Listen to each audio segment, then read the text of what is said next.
Hey, now the Gators were certainly sort of a Jekyll and Hyde act last year with Will Greer running this offense. The Gators looked like they were a bona fide top 10 team before the wheels kind of fell off towards the second half of the season.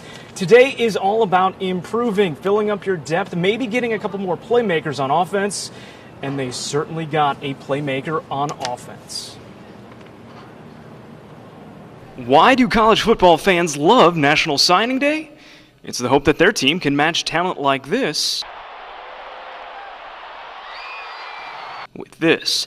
And this is Tyree Cleveland, a highly decorated receiver from the state of Texas that decided to come play for the Gators today, much to the delight of head coach Jim McElwain. He's a guy that came by this summer and always had a lot of interest in the Gators, a guy that, right there in Duval County, before he moved to Texas. So he's not necessarily, stuck and into the Texas part of it, For him, it's a little bit of a homecoming. And here's a guy that grew up wanting to be a Gator, playing in the swamp, back with a couple guys that he actually grew up playing with. On defense, the Gators might have found their next elite pass rusher in five-star defensive end Antonius Clayton. I can get off the football and make plays. And there's a case of a guy that, we got on early, just a credit to his family, the people around him, that he stayed with us. And this is a guy the Gator fans should be really proud of.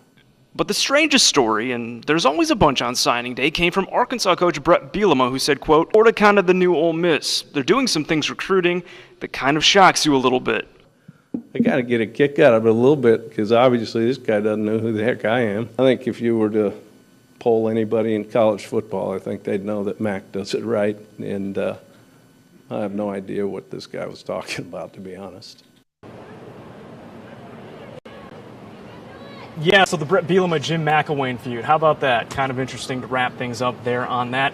The Gators have a bunch of early enrollees in this class, literally half of them already here. They will be in for spring ball. So we're going to get to see some of these guys firsthand in person in just a matter of weeks, including quarterback Felipe Franks, who some think could be the starting quarterback at some point this fall. Hey, we got a basketball game at 7-2 as the Gators take on Arkansas. I got to scoot over to the O-Dome right after this. Go shoot some highlights for you. We'll have those coming up at 11. But for now, I'm Phil Byrne reporting live at the Swamp.